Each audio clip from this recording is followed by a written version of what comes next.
人们常说家丑不可外扬，婆媳矛盾是天然的，但当这种矛盾与金钱纠缠在一起，就变成了一场你死我活的较量。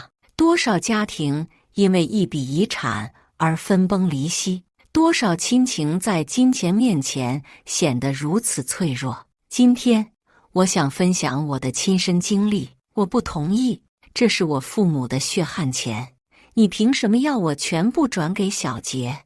我站在客厅中央，手里紧紧攥着那份遗产公证书，指关节因用力过度而泛白。婆婆坐在沙发上，一脸倨傲地看着我。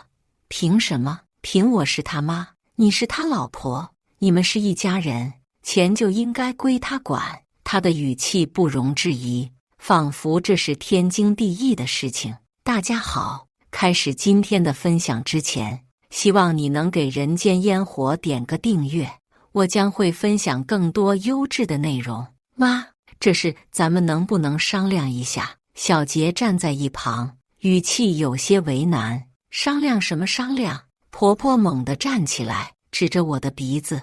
你爸妈走得突然，我很同情，但你现在是我儿媳妇，你的钱就是我儿子的钱。这600万如果不转到小杰名下，你就别想继续在这个家待下去。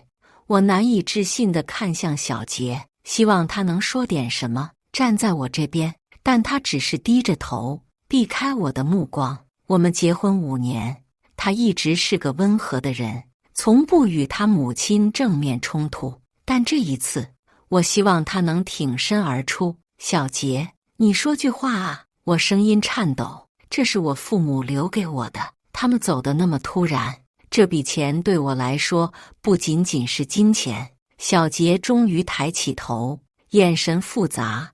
小文，你先冷静一下，妈的意思是，我的意思再明白不过了。婆婆打断她，要么把钱转给小杰，要么离婚，你自己选。我感觉一阵天旋地转，仿佛被人当胸一拳。父母车祸去世才刚满1个月，我的伤痛还未平复，现在又要面对这样的抉择，泪水在眼眶中打转，但我强忍着不让它流下来。好，如果这就是你们想要的，我现在就去准备离婚协议。我听见自己说出这句话，声音异常冷静。婆婆愣住了，显然没料到我会这样回应。她原本期待我屈服，向她低头。小杰的脸色瞬间变得苍白，慌乱地走到我面前。小文，你别冲动。我推开她的手。冲动？我从未如此清醒过。婆婆从沙发上站起来，眯着眼睛看我。你以为我是在吓唬你？你真要为了这笔钱失去这个家？不，婆婆，是你在用离婚威胁我。我只是接受了你的提议。我直视她的眼睛。明天我们就去民政局。我转身走向卧室，背后传来婆婆对小杰的怒斥。你看看你娶了个什么媳妇，钱比你还重要。关上门的那一刻，我才让眼泪无声地滑落。手机屏幕亮起，是闺蜜琳琳的消息。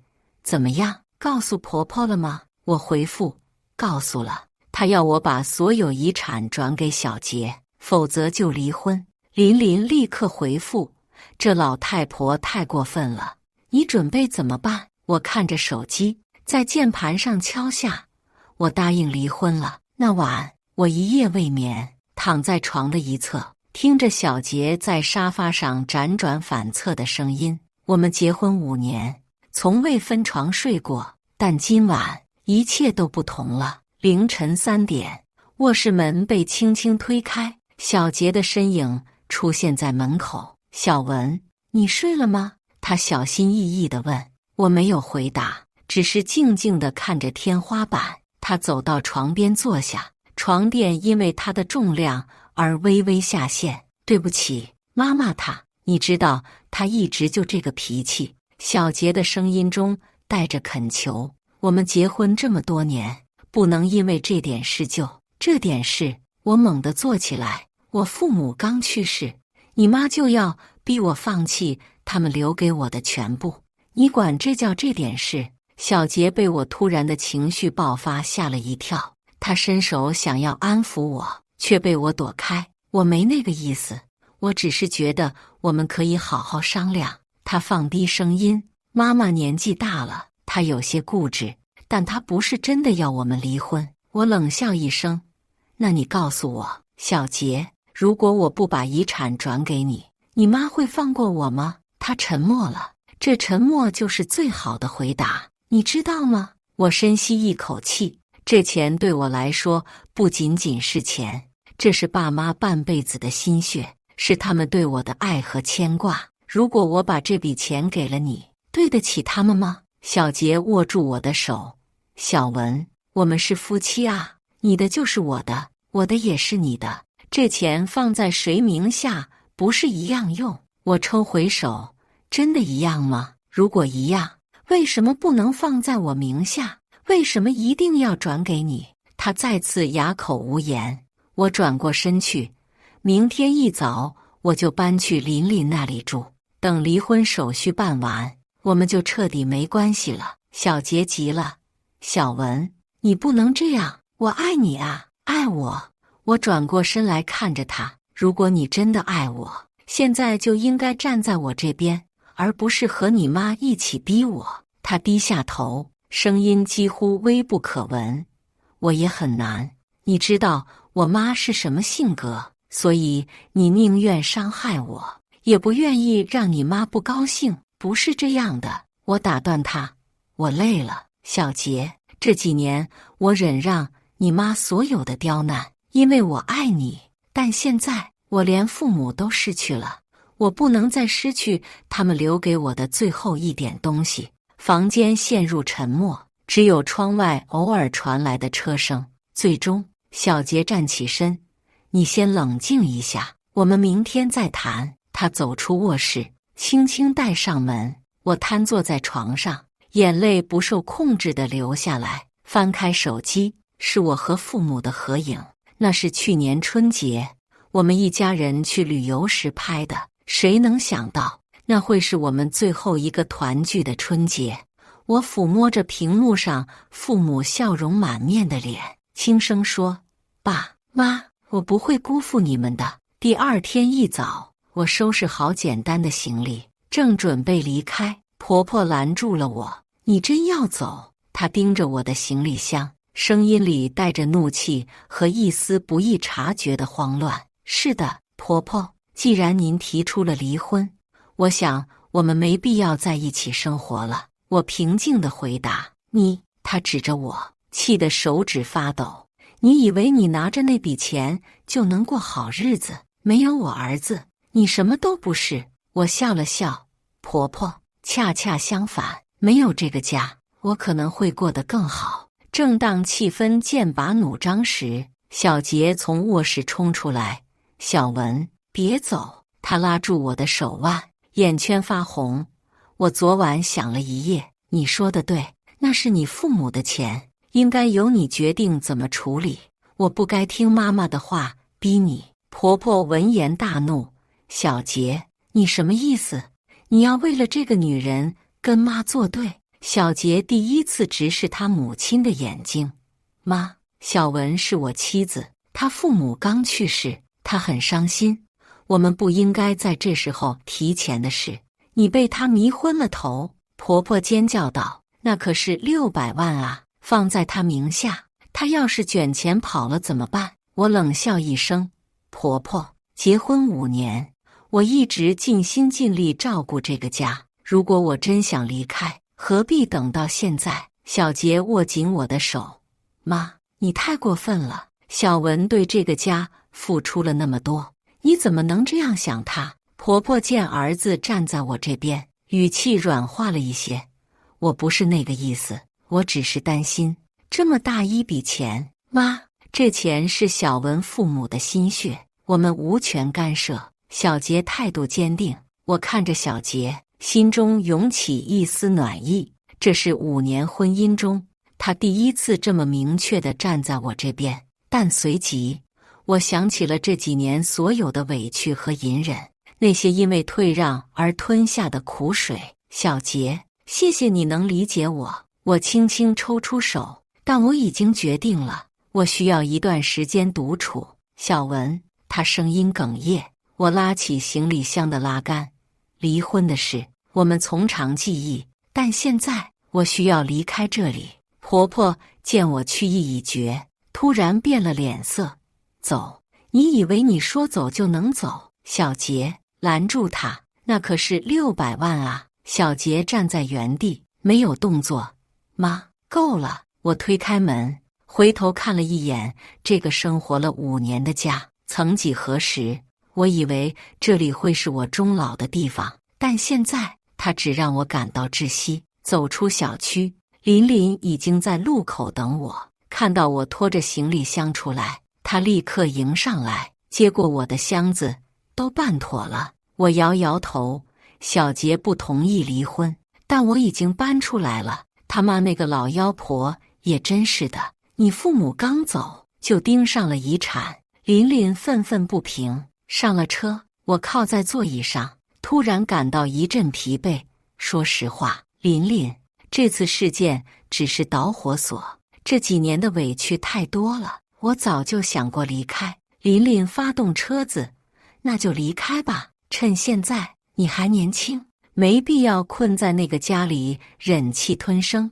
我望着窗外快速后退的景色，回想起与小杰相识相恋的日子，那时的他温柔体贴，我们有说不完的话，看不够的风景。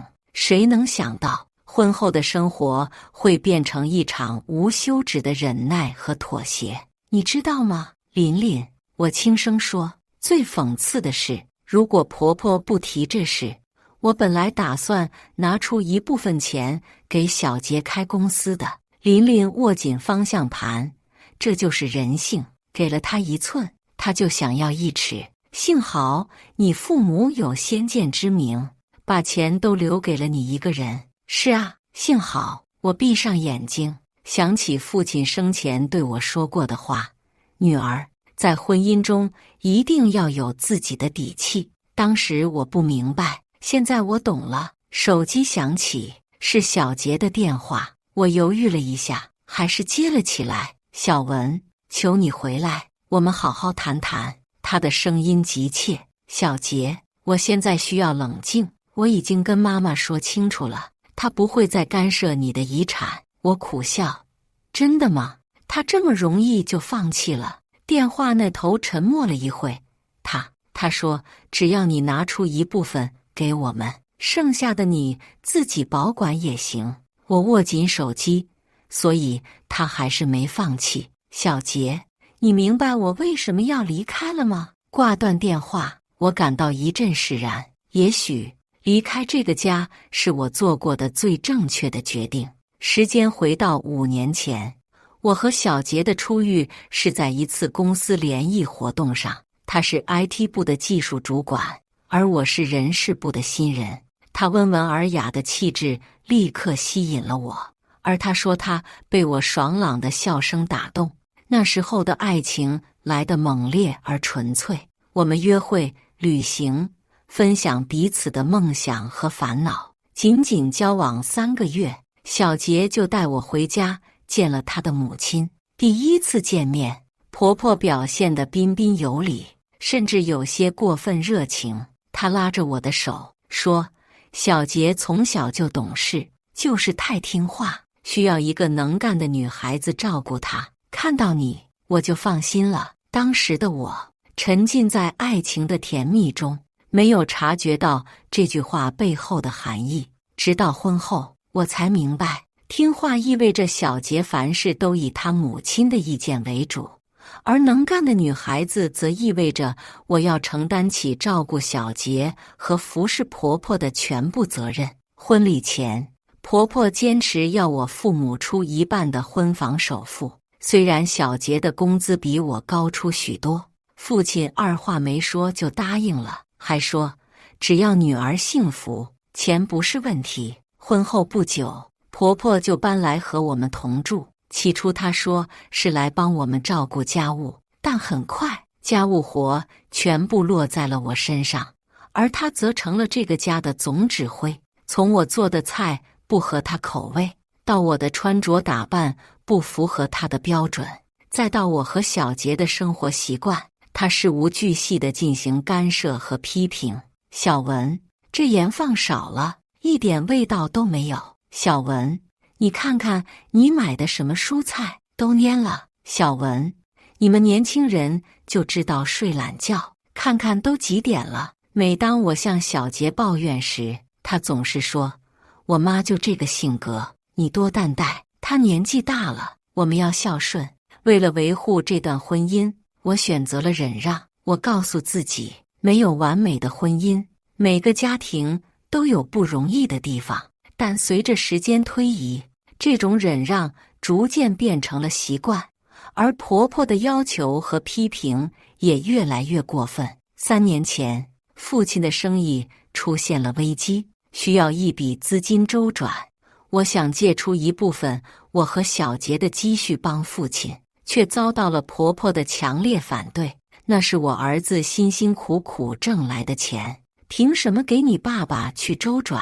他当着我的面对小杰说，儿子，你可别糊涂。小杰为难地看着我，小文，要不等我们再攒点钱？我心如刀割，可是爸爸等不及了，他需要立刻解决。最终，我只能向朋友借钱帮助父亲。所幸父亲很快就度过了难关，但这件事在我心里留下了阴影。我开始意识到，在这个家里，我永远是个外人。去年冬天，我怀孕了，这本该是件喜事，但婆婆的态度让我窒息。一定要是个儿子，她每天都这样念叨。我们家必须有人传宗接代。当产检显示是个女孩时，婆婆脸色立刻沉了下来。没用的东西，连个儿子都生不出来。小杰虽然表面上安慰我说女孩也好，但我能感觉到她的失望。压力之下，我在怀孕5个月时不幸流产了。医生说是因为精神压力太大，躺在病床上。婆婆不但没有安慰我，反而冷冷地说，这孩子命不好，没生下来也好，下次一定要注意保胎，生个儿子。那一刻，我恨不得立刻离开这个家，但小杰跪在我床前痛哭，请求我原谅他和他母亲，保证以后会更关心我，更照顾我的感受。我又一次选择了原谅和忍让。如今回想起来，这5年的婚姻生活，我几乎失去了自我。我不再是那个活泼开朗的小文，而变成了一个唯唯诺诺、小心翼翼的媳妇。即使在公司，同事们也发现我变得沉默寡言，不再像从前那样阳光。父母去世的消息传来时，我正在开会，接到电话的那一刻，我的世界崩塌了。没有任何征兆，没有机会道别，他们就这样永远离开了我。小杰陪我处理了父母的后事，这是他唯一让我感到温暖的时刻。但当得知父母留下了600万遗产，全部给我一个人时，一切又变了。在琳琳家住了1周，我的心情渐渐平静下来。这段时间，小杰每天都会发消息或打电话，但我只是简短回复，并没有透露太多情绪。小文，我们谈谈吧，面对面的那种。这天晚上，小杰在电话里恳求道。经过深思熟虑，我答应了见面，选在了一家安静的咖啡厅。中午时分，阳光透过落地窗洒进来，给人一种温暖的错觉。小杰比约定时间早到了10分钟，看到我走进来，他立刻站起身，脸上带着紧张和期待。5年的婚姻让我对他的每一个表情都了如指掌。他想挽回这段婚姻。你瘦了，他轻声说，为我拉开椅子。我微微一笑，1个星期不见，哪有那么快瘦？沉默在我们之间蔓延。最终，小杰深吸一口气，小文，对不起，我不该让你受那样的委屈。我看着面前的咖啡，没有立即回应。我跟妈妈谈过了，她承认自己太过分了。小杰继续说，她同意不再干涉你的遗产，也答应搬出去住。我抬起头，真的？她这么轻易就妥协了？小杰有些尴尬地移开视线。其实不太轻易，我们大吵了一架，最后我表明了态度，如果他继续这样，我宁愿离婚。你说什么？我难以置信地看着他。我说，如果他逼你离开，那我也不会留在那个家。他的声音低沉但坚定。这几天没有你，我才意识到自己有多么依赖你，多么需要你。我心中泛起一丝波澜，但很快又平静下来。小杰，问题不仅仅是这次的遗产。这5年来，我在那个家里几乎失去了自我。你母亲的干涉，你的软弱，让我窒息。我知道，我都知道。她急切地握住我的手，但我发誓会改变。我会更坚定地保护你，不再让妈妈干涉我们的生活。小文，给我一次机会，好吗？我注视着他的眼睛，那里有真诚，也有恳求。一部分的我想要相信他，想要回到那个家；另一部分的我却警惕地提醒自己，这样的承诺我已经听过太多次。时间不早了，我该回去了。我站起身，小杰慌忙跟上。就这样，你还没回答我。我转身面对他，小杰，我需要更多时间考虑。这不仅关乎我们的婚姻，更关乎我今后的人生。我理解。他点点头，眼中带着失望，但也有理解。无论你做什么决定，我都尊重。但请记住，我爱你，我会等你。走出咖啡厅，我深吸一口新鲜空气，胸口那种压抑感似乎减轻了一些。也许这段时间的分离让小杰真的意识到了问题所在，但我不确定这种改变能持续多久，也不确定自己是否还有勇气再次投入这段婚姻。回到琳琳家，她正在厨房准备晚餐。怎么样？见面谈得如何？我坐在餐桌旁，她说她妈妈答应搬出去，不再干涉我的遗产。琳琳停下手中的活，转身看我，你相信吗？说实话，我不太相信。我苦笑。5年来，他向我保证过太多次会保护我，结果每次都在他妈面前软弱妥协。琳琳叹了口气，这种性格的人很难改变，除非他真的经历了重大打击。我想起小杰说他们母子大吵一架的事，心中忽然涌起一丝希望。也许这次他是认真的。小文，琳琳严肃地看着我，无论你做什么决定，都要确保自己的利益不受损害。那笔遗产是你父母留给你的，谁都无权干涉。我点点头，我明白。无论如何，我都不会让那笔钱离开我的掌控。晚上，小杰发来消息，小文，妈妈想跟你道歉，她让我问问你什么时候有空见面。看着这条消息，我心中五味杂陈。婆婆要向我道歉，这在过去简直是不可想象的事情。是小杰真的让她认识到了错误，还是他另有目的？我回复，周末吧，地点你定。放下手机，我望向窗外的夜空，父母离世的痛苦仍在，但我似乎看到了一丝希望的曙光。不管未来如何，至少我开始学会为自己而活，为自己而战。周末很快到来，我们约在了一家茶馆见面，是婆婆喜欢的那种传统风格。推开门，看到小杰和婆婆已经坐在里面等候。婆婆的面色不像往常那样趾高气扬，反而带着一丝罕见的忐忑。小文来了。小杰站起来迎接我，我点点头，坐在了他们对面。婆婆，好久不见。婆婆勉强挤出一个笑容。是啊，好久不见。尴尬的沉默持续了几秒，小杰清了清嗓子，妈，你不是有话要对小文说吗？婆婆深吸一口气，似乎在积攒勇气。小文，上次的事是我不对，我不该干涉你父母留给你的遗产。他的语气中带着一丝不情愿，但确实是在道歉。我淡淡的笑了笑，谢谢婆婆能这样说，我和小杰商量过了。她继续说，以后我不会再插手你们夫妻的事，如果你愿意回来，我会搬出去住。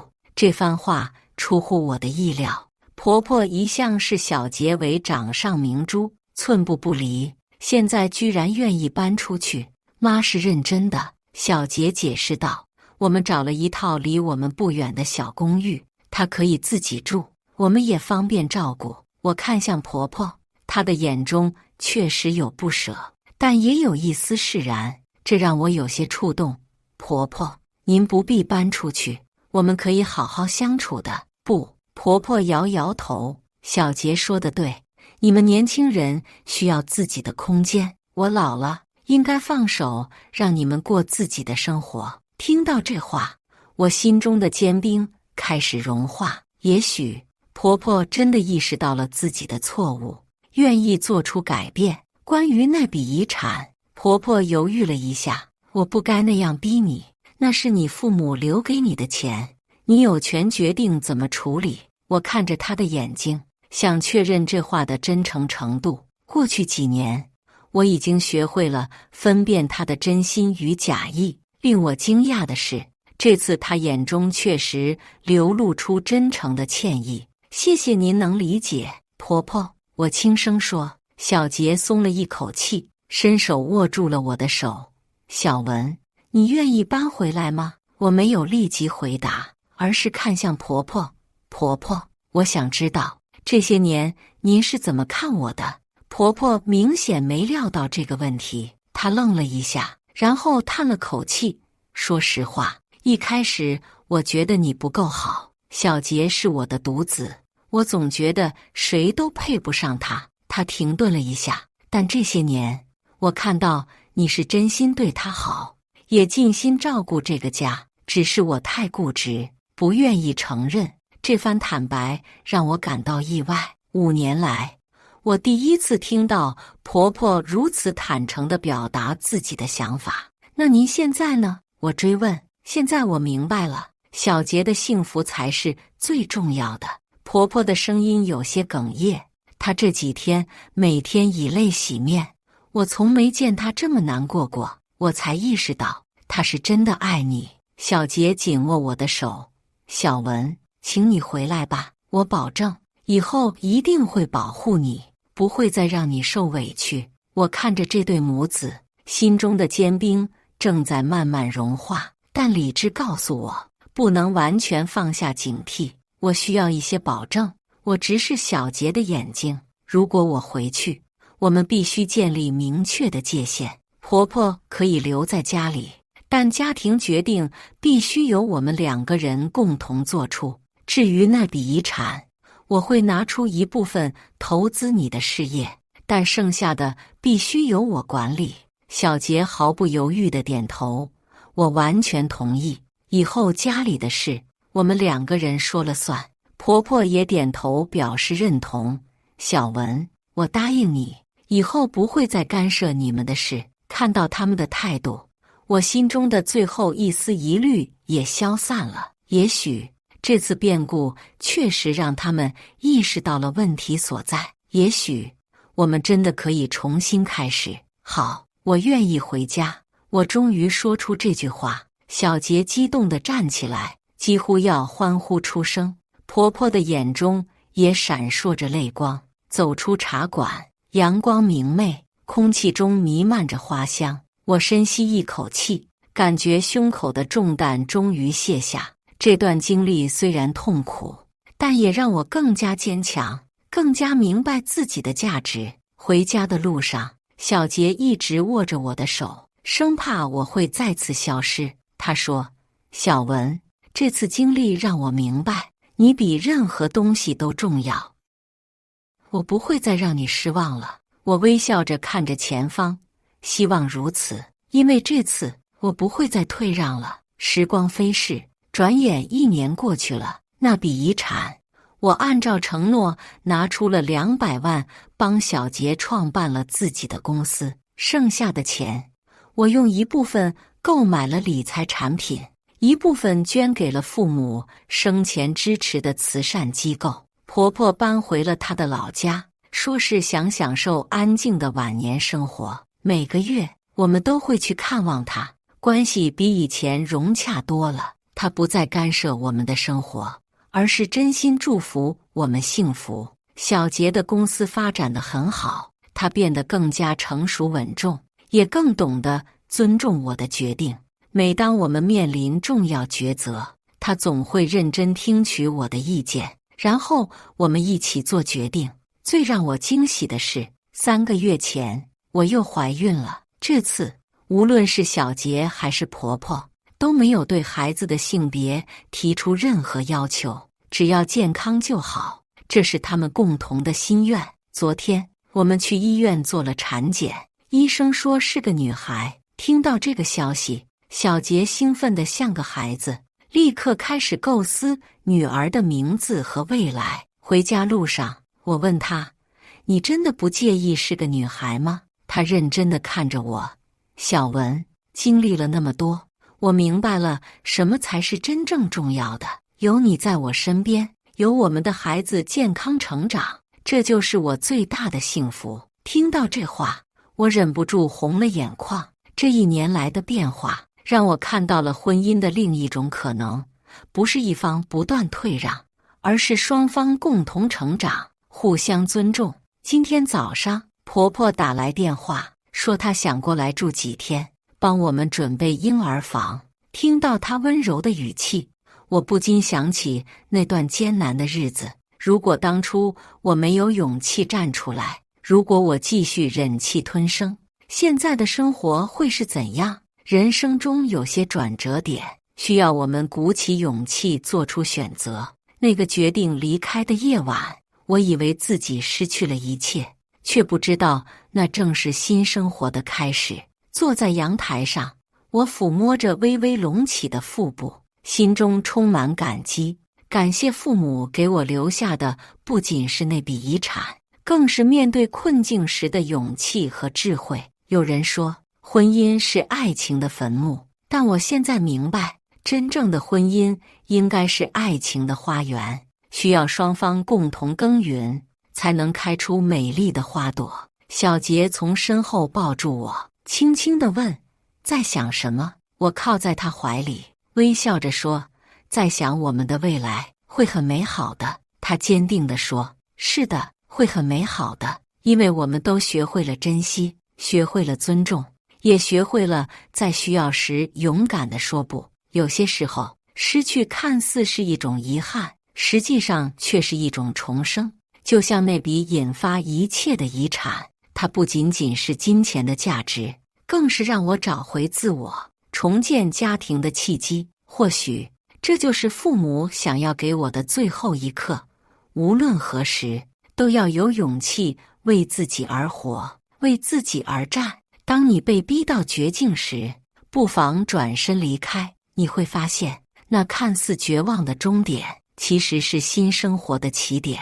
你们觉得，面对婆媳矛盾，是妥协忍让更明智，还是勇敢反抗更值得？每个家庭的情况都不同，但有一点是相同的：尊重与理解永远是解决问题的关键。以上就是今天分享的故事，大家有什么想说的、想吐槽的，欢迎在下方评论交流，也更希望能给人间烟火点个订阅，我将会分享更多优质的故事内容。